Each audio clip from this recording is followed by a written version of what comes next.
Bapakku, Engkau mengasihiku dengan sepenuh hati, tak pernah sama seperti dunia ini.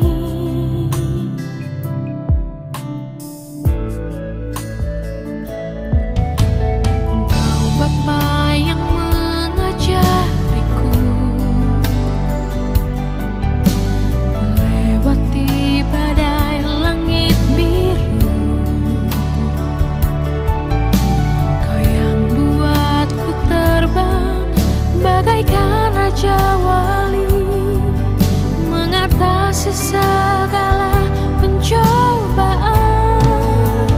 Kau Bapakku yang baik, mengerti bahasa tetesan air mata, tak kau biarkan ku berjalan sendirian, sebab kau Bapakku yang baik.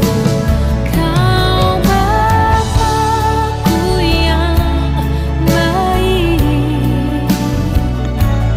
mengerti bahasa tetesan air mata, tak kau biarkan ku berjalan sendirian, sebab kau Bapakku yang baik. Engkau sungguh baik.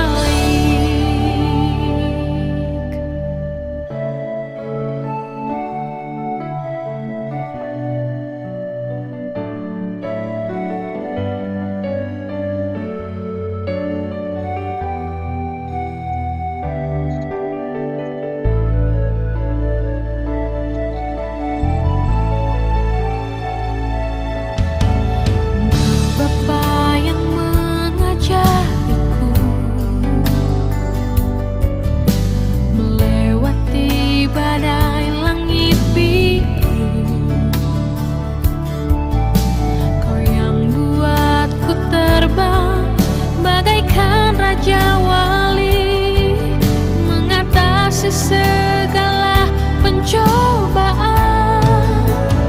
Kau Bapakku yang baik, mengerti bahasa tetesan air mata, tak kau biarkan ku berjalan sendirian, sebab kau Bapakku yang baik. Kau Bapakku yang baik, mengerti bahasa tetesan air mata, tak kau biarkan ku berjalan sendirian, sebab kau Bapakku yang baik. Engkau sungguh baik. Kau Bapakku yang baik, mengerti bahasa tetesan air mata, tak kau biarkan ku berjalan sendirian, sebab kau Bapakku yang baik. Engkau sungguh baik. Engkau sungguh baik. Engkau sungguh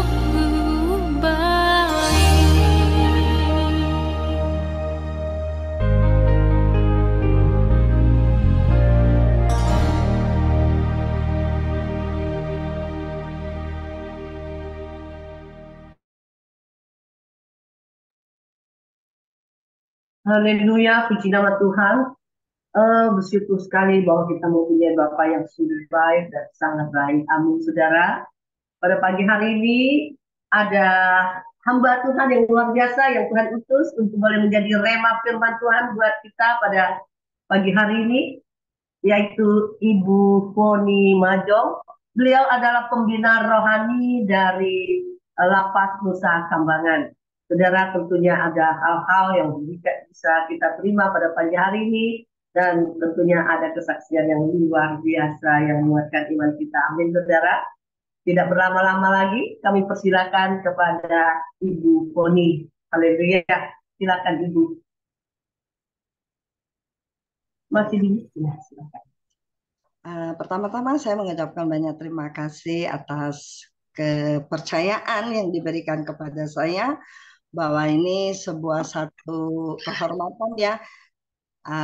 Kita yang biasanya menghadapi narapidana, nah tiba-tiba saya harus menghadapi para hamba Tuhan yang seharusnya lebih layak begitu memberikan siraman rohani pagi hari ini. Tetapi kemarin sesuai dengan request, katanya saya harus lebih banyak kesaksian. kesaksian. Jadi saya akan mencoba menyampaikan pengalaman saya di Nusa Kambangan. Tetapi sebetulnya bagaimana saya bisa masuk di Nusa Kambangan, itu harus kembali yang saya ceritakan harus saya dulu. Kenapa saya bisa sampai di situ kan begitu ya. Tapi sebelumnya kita berdoa untuk firman Tuhan ya. Iya, Ibu Pendeta. Ya. Silakan Ibu Foni. Haleluya. Mari kita bersatu dalam doa. Segala kemuliaan hanya bagimu Bapa di surga, segala keagungan hanya untukmu. Engkau Tuhan yang berkuasa atas langit dan bumi, Engkau juga Tuhan yang berkuasa atas kehidupan kami, khususnya di pagi hari ini Tuhan. Tuhan, pada saat sekarang ini jemaatmu, umatmu sudah siap untuk mendengarkan sabda dan firman kesaksian luar biasa yang Kau memberikan kepada hamba-Mu ataupun kami semua Tuhan.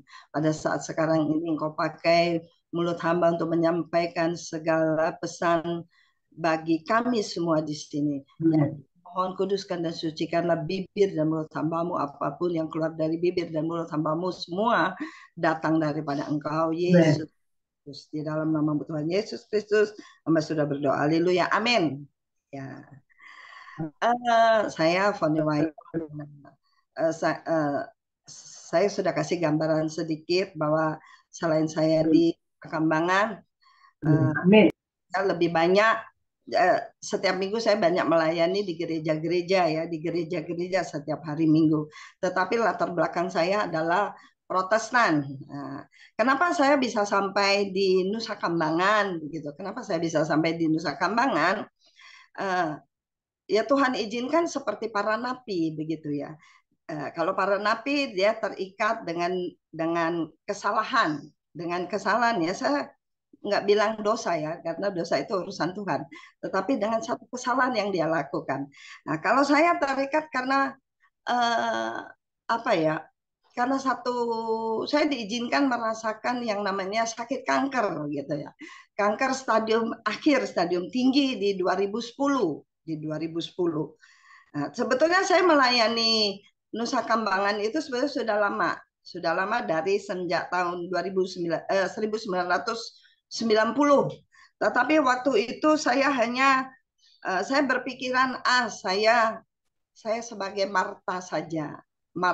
Jadi saya hanya menyediakan kalau ada rombongan datang, saya hanya di rumah saja menyiapkan memasak dan itu semua gratis. Nah, seperti itu. Tapi tapi berkali-kali Tuhan menegur saya. Dari tahun 1990 Tuhan menegur saya dengan benjolan di payudara kiri. Dan saya waktu itu saya minta ampun, Tuhan ampuni gitu.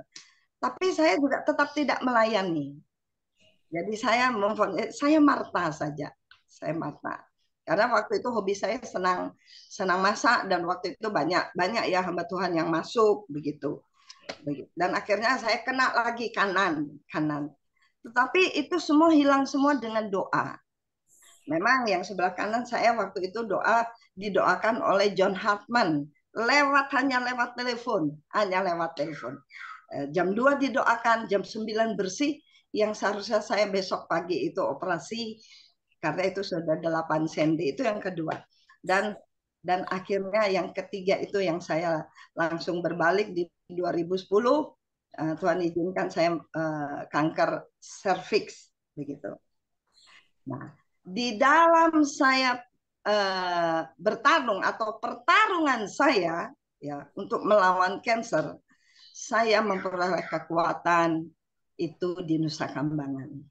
Nusa Kambangan dulu saya berkata kepada teman-teman karena banyak juga yayasan yang masuk. Ketika kita masuk rumah Nusa Kambangan, kita harus lebih banyak berdoa. Kita harus berdoa, banyak berdoa, mendoakan Nusa Kambangan karena di Nusa Kambangan ini tempatnya berkumpul roh-roh yang tidak baik begitu. Kalau sekarang sudah banyak petugas, tetapi dulu kan tidak seperti itu. Karena sekarang lebih banyak petugasnya, banyak pertambahan. Jadi saya berpikir dan saya berkata dan mereka setuju bahwa Nusa Kambangan itu penuh dengan roh kejahatan, roh kepalsuan, roh penipuan, segala apapun di situ yang dibawa oleh manusia, ya seperti itu. Memang orang bilang Nusa Kambangan itu mengerikan, kata orang. Ya, saya akan kasih gambaran Nusa Kambangan mengerikan. Tetapi buat saya Nusa Kambangan itu tempat orang benar-benar jika Tuhan sudah mengirim ke sana. Nusa Kambangan adalah tempat pertobatan. Pertobatan buat para binaan, tetapi juga tempat pertobatan ataupun perubahan cara berpikir kita kepada para narapidana, Seperti saya kasih contoh, baru saja Selasa kemarin, seorang hamba Tuhan, pendeta dari Protestan, dan dia sangat anti sama penjahat-penjahat. Dia sangat anti dengan penjara yang ada gerejanya. Pikirnya dia, apa sih ada gereja? Buat apa ada gereja? Seperti itu. Buat apa ada gereja? Kenapa juga kita harus melayani mereka? Nah, seperti itu. Bukankah itu kesalahan mereka? Nah, itu dia bicara sekitar 4 tahun yang lalu. Nah, kemarin saya panggil untuk melayani di portir atau di portir di P2U, jadi di pintu masuk penjara pun dia masih berkata begini, boleh nggak saya bawa barang apa Pak Pendeta? Pisau untuk apa? Orang-orang seperti ini katanya. Kenapa harus dilayani begini-begini seperti itu? Itu mau masuk 10-15 meter ke arah gereja. Dia pun masih berkata begitu. Nah, saya merasa bahwa tidak setuju begitu. Dia masih keras begitu. Tetapi yang luar biasa ketika ibadah mulai setelah dia masuk. Tadi saya katakan, Nusa Kambangan tempat perubahan narapidana. Ya. Tapi itu pun yang mau diubah. Tetapi itu perubahan juga bukan buat para napi. Tetapi siapapun itu Tuhan bisa mengubah ketika dia masuk di sana. Karena ini pendeta, itu ketika masuk dan dia mengikuti ibadah, dia seorang Protestan, ya, Protestan yang tidak mengenal tepuk tangan, yang tidak mengenal bersorak-sorak. Tak tahu kan, ibadah saya juga Protestan, kita nggak ada bersorak-sorak, kita nggak ada seperti ini, nggak ada haleluya, nggak ada amin. Nah, ketika ibadah dia terdiam. Baru Selasa kemarin dia terdiam. Dan ketika dia khotbah, akhirnya di situ dia beri kesaksian. Ketika saya masuk, saya ingin menyampaikan satu firman Tuhan yang isinya sebuah teguran. Tetapi ketika saya masuk, tapi memang saya sudah merasa, ketika beribadah mulai, suasana itu merasa lain. Saya langsung bilang, kena kamu. kena kamu. Saya bilang kena kamu. Maksudnya ini pasti ini pendeta ini tersentuh dan terjamah pasti. Dan benar juga bahwa ketika dia beri kesaksian, apa yang dia katakan di luar hingga di dalam sangat terbalik. Dia berkata bahwa Anda adalah orang-orang luar biasa yang dipilih Tuhan, karena tidak semua orang dipilih ke tempat ini seperti itu. Dan dia berbicara mengagungkan. Pikiran dia berubah 180 derajat. Jadi saya katakan bahwa Nusa Kambangan bukan tempat perubahan para napi-napi juga, tetapi juga buat kita orang-orang yang dari luar ketika melayani. Memang tidak semua, tidak sama, tidak semua sama seperti Bapak Pendeta itu, tidak sama seperti Bapak Pendeta bahwa dia tersentuh, terjamah. Akhirnya ketika keluar saya katakan, Pak Pendeta jatuh cinta ya. Akhirnya dia ketawa. Karena di sana tidak ada napi perempuan ya, napinya laki-laki. Seperti itu. Bapak jatuh cinta kan? Dia bilang, ya gitu. Nah, saya mau masuk lagi. Nah, seperti itu. Jadi saya katakan bahwa Nusa Kambangan itu tempat di mana orang-orang mau berubah. Orang-orang mau berubah. Seperti itu. Jika saya dasari dengan firman Tuhan, itu dari 1 Timotius 4 ayat 16 ya. 1 Timotius ayat 16 saya bacakan bahwa awasilah dirimu sendiri dan awasilah ajaranmu, bertekunlah dalam semuanya itu, karena dengan berbuat demikian engkau akan menyelamatkan dirimu dan semua orang yang mendengar engkau. Nah, dari sini saya selalu mengatakan kepada mereka bahwa Tuhan tidak mengirim kamu dengan sia-sia ke sini. Tuhan mengirim para binaan ini untuk di Nusa Kambangan, pasti ada maksud tertentu. Karena dimanapun Tuhan mengirim hambanya, dimanapun Tuhan mengirim umatnya, ada misi, selalu ada misi, selalu ada rencana. Saya katakan gitu. Kalau ketika bangsa Israel dibuang, ketika bangsa Israel dibuang ke Babel, di situ firman Tuhan berkata, salah satu yang berkata kamu di sana hiduplah seperti biasa ya, bercocok tanamlah ya, mungkin kebalik-balik ya, atau kawinkan anakmu. Tetapi yang luar biasa di sini dikatakan kamu bertambah banyaklah, jangan berkurang. Saya berkata mungkin misi kamu seperti itu. Di sini tidak mungkin Tuhan mungkin Tuhan izinkan kamu berada di sini, tetapi Tuhan satu tidak pernah meninggalkan kamu, dan pasti ada misi buat kita. Kenapa sih saya juga mengalami kanker? Nah, untuk saya hadir di Nusa Kambangan. Nah, sekarang keberadaanmu buat apa kamu berada di sini? Satu-satunya kamu harus mencari Tuhan. Kamu harus mencari hikmah di balik semua itu. Katakan kepada Tuhan. Tuhan kata, beri aku roh hikmat pengertian agar aku mengerti buat apa saya berada di sini. Seperti itu. Memang tidak semuanya ya. Banyak dari Nusa Kambangan yang kembali lagi menjadi manajer, ada menjadi hamba Tuhan, banyak ya. Sepertinya kalau mantan napi itu menjadi hamba Tuhan itu sudah biasa, itu banyak. Sudah banyak. Tetapi untuk menjadi sebuah atasan bos seperti itu sangat jarang. Tetapi ada banyak yang keluaran dari Nusa Kambangan ini. Tidak semuanya memang yang saya ceritakan anak-anak warga binaan itu baik-baik saja, tetapi ada juga yang susah. Saya selalu mengingatkan kepada mereka ketika mereka bebas. Saya katakan begini, jika kamu sudah bebas, kalau kamu tidak ada kabar, berarti kamu main lagi. Berarti kamu main lagi. Maksudnya berarti berkecimpung lagi. Akhirnya mereka ketawa. Jadi saya tunggu selalu kabarmu ketika bebas. Jadi sebagai hamba Tuhan kita juga memantau mereka bukan saja di dalam lapas, tapi ketika keluar kita pun terus mencari kabar. Jika dia tidak ada kabar, ya berarti dia sudah pasti main lagi. Seperti itu.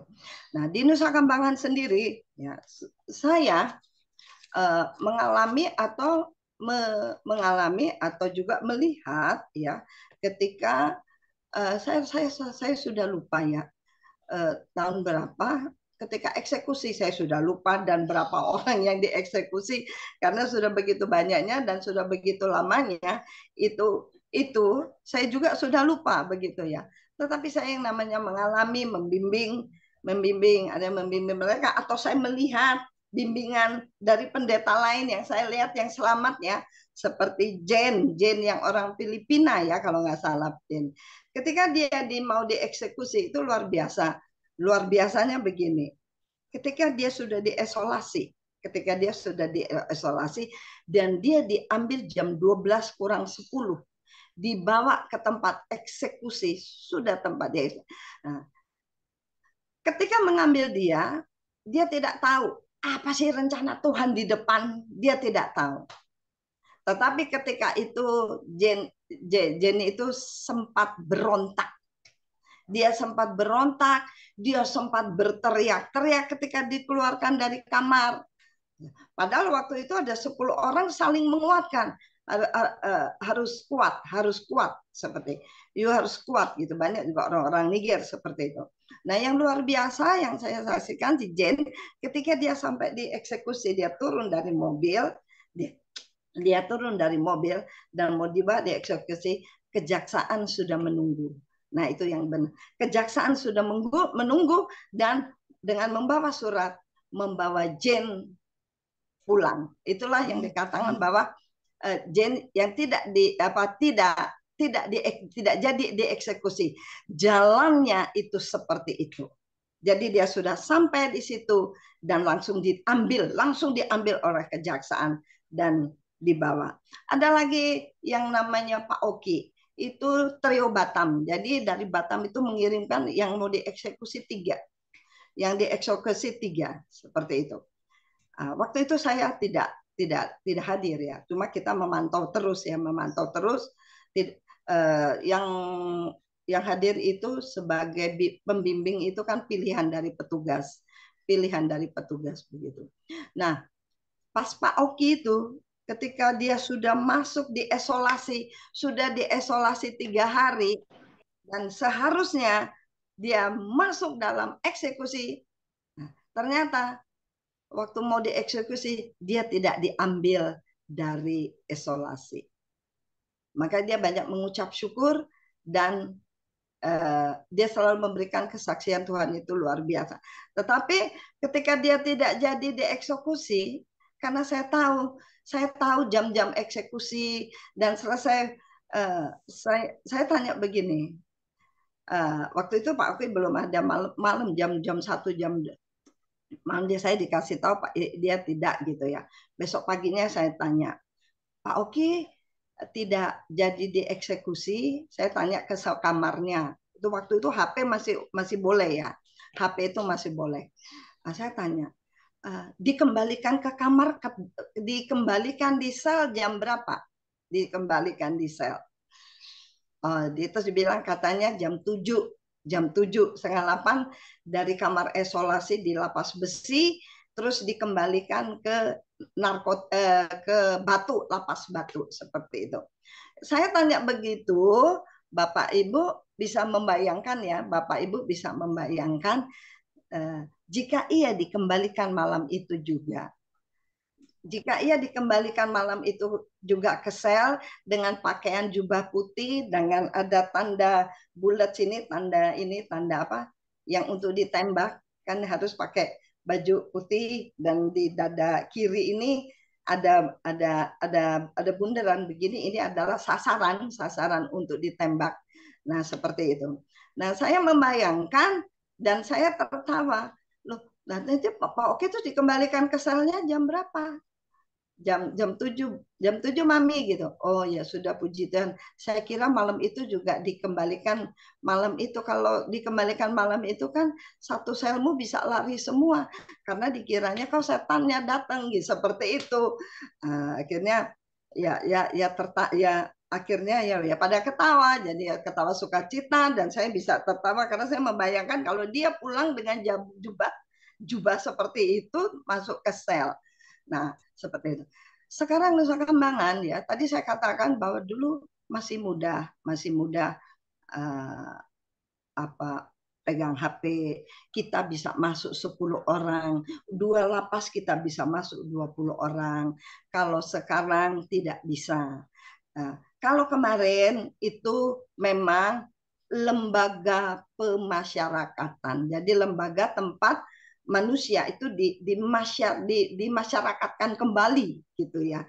Nah, itu boleh dikunjung-kunjungi banyak orang. Kalau sekarang Nusa Kambangan itu sudah tidak bisa karena kembali seperti zaman dahulu kala menjadi penjara. Penjara yaitu tempat mengurung orang yang membuat kesalahan. Jadi kunjungan itu sudah tidak bisa 10 orang, 7 orang, satu lapas itu sekarang sudah tidak bisa. Paling tidak satu lapas itu masuk 2 orang, satu lapas 2 orang, 2 orang, ada juga yang tiga orang.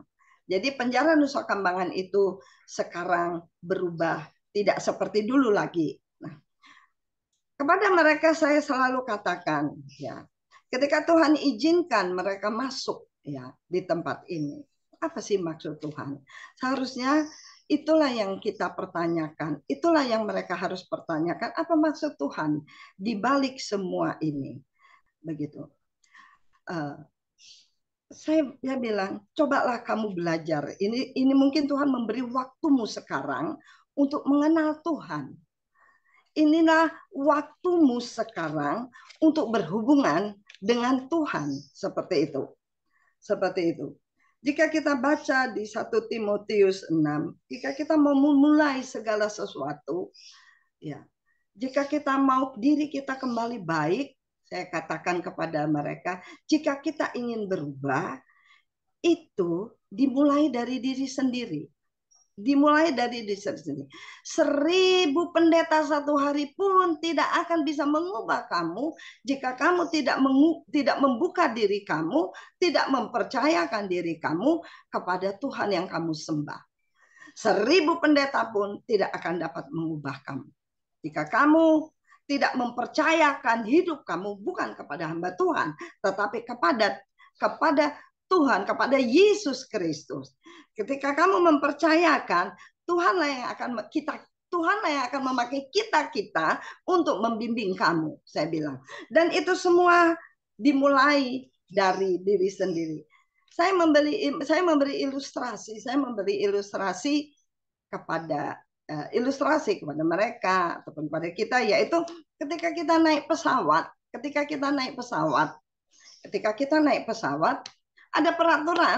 ada peraturan yang harus kita taati, yaitu peraturan yang kita taati sebelum pesawat itu take off, ya, ada pramugari atau pramugara yang memperagakan keselamatan bahwa pintu keselamatan ada di sebelah kanan, sebelah kiri, dan ketika terjadi tekanan udara, atau kita masuk dalam hampa udara dan membuat pesawat itu tergoncang, masker oksigen itu akan turun.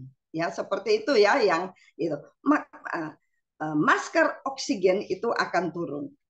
Dan di situ peraturannya bahwa ketika masker oksigen turun, yang memakai dulu, jika kita membawa lansia yang tidak bisa memakai, jika kita membawa anak-anak, peraturannya jika itu terjadi, yang memakai masker duluan adalah kita. Kalau kita sudah memakai, baru kita memakaikan itu kepada anak kita atau kepada orang lain yang kita bantu yang tidak bisa. Jadi harus kita dulu. Memang dari sini saya bilang kepada mereka, dari sini kita terlihat egois, mementingkan diri sendiri, mencari selamat sendiri. Tetapi sebetulnya itu tidak. Ya, di situ kita belajar bahwa kita tidak bisa menolong orang kalau kita sendiri juga dalam kesulitan. Kita juga tidak bisa memberi nasihat kepada orang. Kita juga tidak bisa memberi pengajaran kepada orang. Kita juga tidak bisa membuat orang berjalan di jalan yang benar jika kita sendiri tidak benar. Semua itu dimulai dari diri sendiri, saya katakan. Dari diri sendiri. bukan dari orang lain. Jika hatimu mau diubah, kamu harus menerima, ya. Kamu harus menerima Tuhan tanpa apa ya, tanpa ya tanpa syarat apapun seperti itu. Saya katakan kepada mereka seperti itu. Jadi disinilah kesempatanmu gitu ya untuk berubah. Mungkin kita kalah, Bapak Ibu.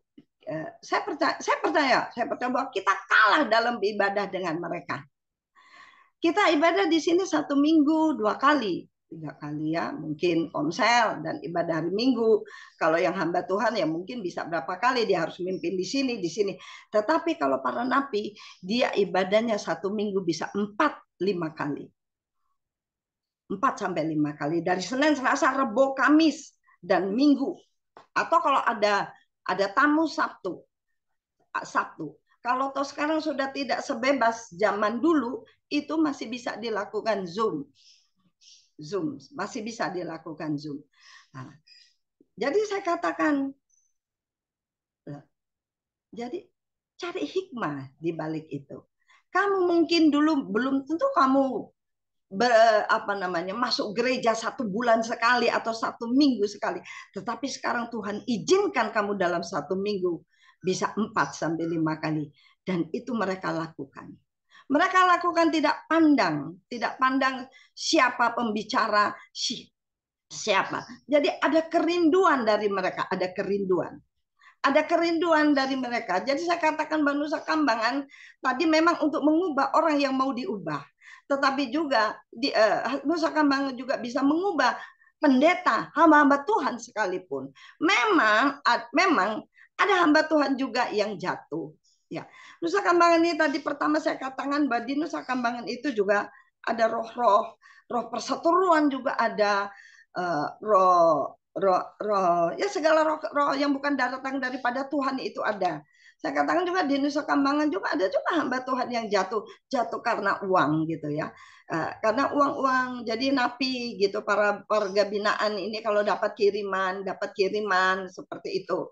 Dapat kiriman, nah kadang-kadang tidak disampaikan full. Kadang-kadang ada pernah dikirim 7 juta yang sampai ke tangan cuma 4 juta. Nah, seperti itu. Atau ada juga yang masuk sebagai pembicara, dia ya khotbah seperti biasa gitu, seperti luar biasa, dia tidak tahu ke depannya seperti apa, seperti tadi saya katakan Jen juga tidak tahu bahwa dia akan selamat.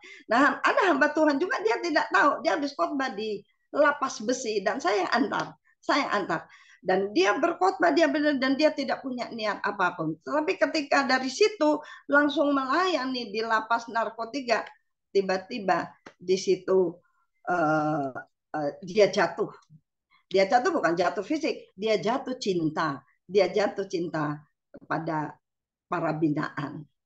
Nah, kalau seorang hamba Tuhan atau seorang pelayan yang melayani, itu kalau dia sudah jatuh cinta kepada napi, itu pelayanan itu sudah putus. Putus bukan saja putus ya Tuhan yang memutuskan, tidak, peraturannya bahwa dia sudah tidak bisa masuk lagi antara besuk dan pelayanan. Jadi mau besuk, jadi kamu mau besuk atau apa, karena surat-surat besuk atau pelayanan, otomatis dia sudah putus, tidak melayani. Ada juga yang memang masuk ke situ ya berkedok hamba Tuhan gitu, yang berkedok pelayanan seperti itu, masuk sebagai itu, ternyata di sana cuma cari orang-orang Niger, karena sebelum Jokowi itu Nusa Kambangan itu luar biasa ya. Kalau kita bikin Natal ya, bikin Natal itu pengeluaran itu 50-100 juta. Itu cuma perayaan, cuma makan sama tenda. Itu luar biasa biayanya. Dan itu bisa ditanggung sama mereka. Tetapi itu zaman dulu. Kalau zaman sekarang sih, selama Jokowi itu sudah tidak bisa karena semua sudah tutup semua. Nah, kembali lagi hamba Tuhan, ketika mau masuk ke sana, ya, Kita tidak tahu. Kita tidak tahu. Kita sendiri tidak tahu. Ketika kita masuk tujuannya adalah melayani, ya, memberikan siraman rohani, tapi ternyata sampai sana kita jatuh. Yang namanya doa itu ternyata sangat penting dan luar biasa buat kita sebagai tameng, seperti tameng buat kita untuk menghadapi semua itu. Saya melayani Nusa Kambangan secara pure walaupun saya masuk dari 90, tetapi saya melayani secara itu saya 14 tahun. Masih kalah sama Bapak Pendeta, Ibu Pendeta di sini ya. Saya 14 tahun dan saya mengalami semua itu dan saya berjalan sendiri seperti itu. Saya percaya bahwa segala sesuatu jika bukan Tuhan yang mengirim, mungkin saya pun akan jatuh. Karena di Nusa Kambangan itu banyak dikatakan juga banyak uang dulu ya, ini saya berbicara dulu. Kalau sekarang tadi saya sudah katakan bahwa sekarang lembaga pemasyarakatan sudah kembali seperti dahulu kala, yaitu menjadi penjara.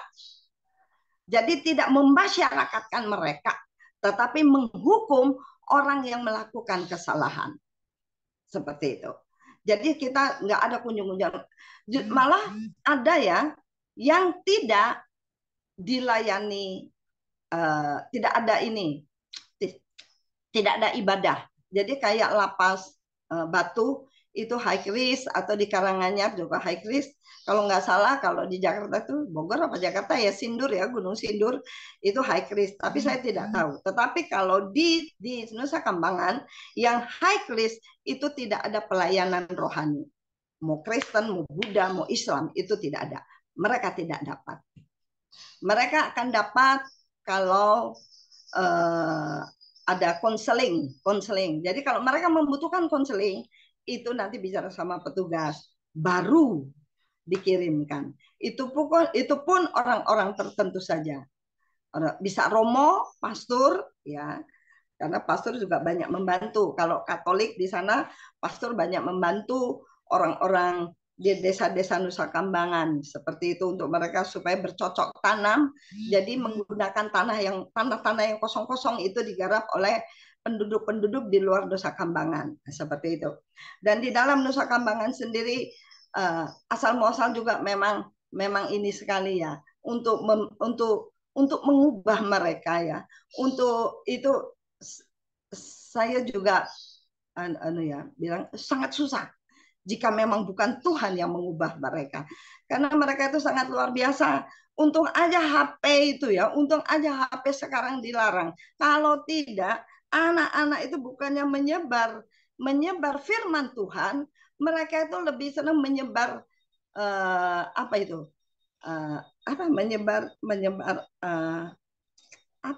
mereka menyebar itu rayuan-rayuan. Jadi bukannya menyebar firman Tuhan, mereka menyebar rayuan-rayuan dengan pura-pura salah sambung.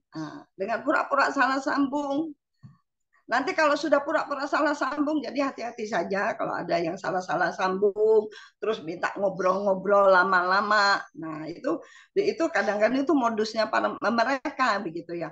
Mereka pura-pura salah sambung, terus nanti ngobrol. Nanti sudah ngobrol sampai 2 bulan, sebulan ngobrol-ngobrol terus nanti bilang pulsa habis, minta diisi pulsa. Nah, kalau sudah uang pulsa sudah dapat, nanti mereka meningkat lagi. Nah, pasti yang ceweknya kepengen ketemu. Baru nanti dibilang, wah saya lagi dinas. Saya tidak ketemu. Loh, abang dinas di mana? Nah, nanti itu mereka akan jawab. Saya dinas di Angkatan Laut. Di Angkatan Laut. Jadi kita nggak bisa ketemu ya, nggak bisa kopi darat gitu. Belum bisa, karena saya ada di tengah laut. Saya pikir ketika mereka begitu, benar juga ya, mereka di tengah laut. Jadi saya pikir mereka nggak bohong. Di Nusa Kambangan di tengah laut.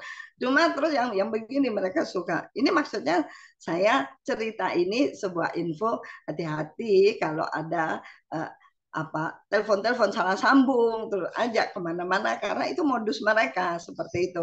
Ada juga yang kena bilang bilangnya katanya angkatan laut gitu. Lalu gimana? Mau ketemu. Nah, terus dia bilang begini katanya, saya kalau mau turun ya, saya harus kasih duit komandan saya. Jadi komandan saya harus dikasih uang. Nah, ini saya lagi nggak punya uang karena saya lagi tugas di tengah laut. Otomatis perempuannya ini kan ngirim. Itu habis kadang 5 juta, 10 juta, 15 juta. Seperti itu. Jadi kadang-kadang itu para napi itu yang para napi yang bukan bandar-bandar, yang kecil-kecil begitu, itu mereka punya uang banyak banget.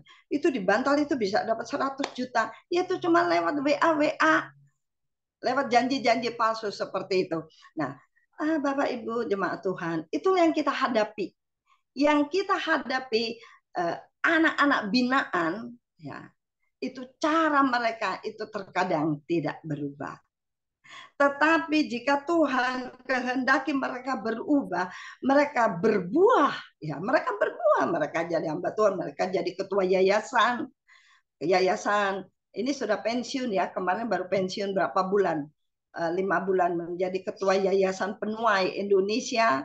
Nah itu juga mantan, ataupun ada yang menjadi manajer apa ya baja di Bangka Belitung, ataupun banyak yang menjadi seperti itu. Kembalinya saya bilang kepada mereka, jika kamu ingin seperti mereka, ingin teman-teman, itu kembalinya adalah ke diri kita sendiri. Dimulai dari diri sendiri. Ketika saya tadi kasih ilustrasi naik pesawat untuk menolong orang, itu juga dimulai diri kita sendiri. Baru kita menolong orang. Jika kita juga ingin membawa orang ke jalan yang benar, itu juga dimulai dari sendiri. Kalau kita mau menasehati orang, itu pun harus dimulai dari diri sendiri.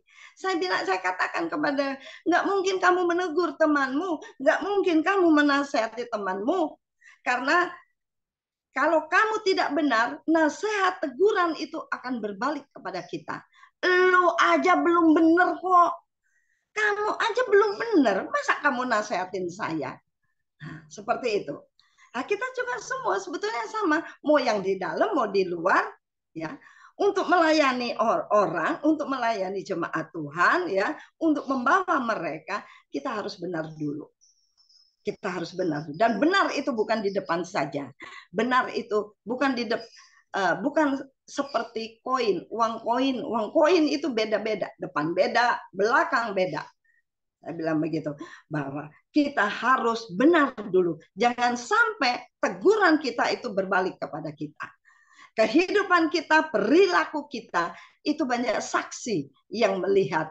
Jika di dalam Ibrani 12 pun berkata, ada saksi, yaitu awan-awan itu adalah saksi. Kita pun demikian, ada saksi kehidupan kita. Nah, lu aja kagak benar, lu aja masih hidup begitu, masa mau ngajarin gue lah katanya. Masa kamu ngajarin saya? Seperti itu.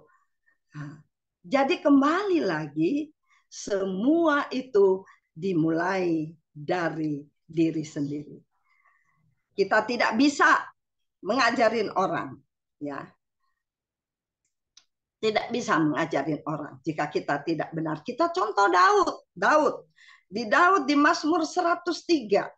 Mazmur 103 itu Daud berkata, pujilah dia hai jiwaku. Pujilah dia yang baik, yang sudah membebaskan kita dari lubang kubur, yang sudah mengampuni dosa kita, yang sudah melepaskan kita dari lubang kubur, ya, dan lain-lain ya, sampai di ayat 7. Daud itu mengajak jiwanya untuk memuji Tuhan, untuk mengakui Tuhan, sampai ayat 7. Di selanjutnya di ayat 20 baru dia mengajak, pujilah dia hai bala tentara, pujilah dia pohon. Jadi dari Daud juga kita belajar, Daud sendiri sebelum dia mengajak orang untuk memuji Tuhan, untuk dirinya sendiri, dia ajak jiwanya dulu, ayo puji Tuhan. Amen. Kembali lagi, saya katakan berkali-kali, semua dimulai dari diri sendiri. Kuncinya adalah awasi dirimu sendiri. Jangan awasin urusan orang. Ya, kalau kita belum benar, jangan awasin orang dulu. Awasilah dirimu sendiri. Di sini dikatakan yang kita baca tadi ya, awasilah dirimu sendiri, awasilah ajaranmu ya. Ajaranmu itu bisa juga dikatakan sikap-sikapmu, perilakumu seperti itu. Jangan lu asal ngomong, katanya lu asal ngomong, lu aja kagak bener, lu ngajarin gue lah, lucu sekali seperti itu. Dan di ayat terakhir tadi bertekunlah ya, bertekunlah dalam semuanya itu, karena dengan berbuat demikian engkau akan menyelamatkan dirimu dan semua orang yang mendengar engkau. Ini adalah sebuah motivasi kita, ya motivasi kita bahwa kita ketika kita mau bertekun, kita melakukan dengan tekun, ada sesuatu yang akan kita dapat bahwa kita akan selamat, ya. Dan jika kita ini sudah benar dan kita mengajarkan dan orang itu yang mendengarkan pun akan selamat. Akan selamat, kita menyelamatkan diri kita, kita juga menyelamatkan orang lain. Ini juga motivasi buat kita untuk selalu ya mengawasi diri kita, yang mengawasi diri kita, ajaran kita, tutur kata kita, perilaku kita, ya segala macam apapun dari kita. Seperti itu. Kita akan diselamatkan jika kita menekuni semua itu. Nah, seperti itu. Dari saya, monggo kalau mau tanya untuk Nusa Kambangan. Ya, jadi kembali lagi bahwa apa yang saya sampaikan, awasilah diri sendiri. Seperti saya juga, saya bertobat dulu. Tuhan, ketika saya diizinkan seperti itu, saya berdoanya kayak orang gila. Jam 6 pagi saya berdoa, jam 10 saya berdoa, jam 12 siang saya berdoa, jam 2, jam 3 saya berdoa, jam 6 sore saya berdoa, jam 9, 10 saya berdoa malam, jam 12 malam saya berdoa, jam 2 saya berdoa sampai jam 4. Cuma mau mencari Tuhan. Karena saya percaya bahwa kesembuhan saya itu hanya dari Tuhan. Jadi saya sang pemberi berkat. Saya harus mencari sang pemberi berkat. Saya tidak mencari berkat. Karena berkat kesembuhan saya sudah dikirimin orang obat-obatan. Nah, tapi saya mau mencari bahwa kesembuhan itu milik Tuhan. Jadi kita harus mencari Tuhan untuk mengubah semua itu. Nah, ini yang sudah saya sampaikan ya sudah cukup ya. Terus yang saya ini, Pak Ibu mau saudara-saudara jika mau pelayanan ke Nusa Kambangan, mari silahkan. Saya akan bisa lewat saya lah. Karena istilahnya kalau paspor, saya salah satu pemegang paspor dan cuma jadwal saya itu di hari Selasa, cuma di hari Selasa. Nah, Selasa itu kadang 2 penjara, kadang 3 penjara. Nah, di minggu kedua, minggu ketiga, minggu keempat. Nah, kalau Pak Pendeta Tony itu sering sudah bertahun-tahun udah bersama saya sebagai guide-nya. Tapi begini Bapak Ibu, kita tahu semua ya, para pendeta-pendeta tahu ya bahwa ternyata melayani Tuhan itu tidak gratis ya. Melayani Tuhan itu tidak gratis. Yes. Bilang melayani Tuhan, melayani Tuhan tidak gratis. Yes. Seperti itu. Bukan dari tapi tidak. Ya pokoknya ya seperti itulah, nggak bisa diomongin. Saya rasa cukup sekian. Amin. Tanya mengenai Nusa Kambangan, monggo. Haleluya.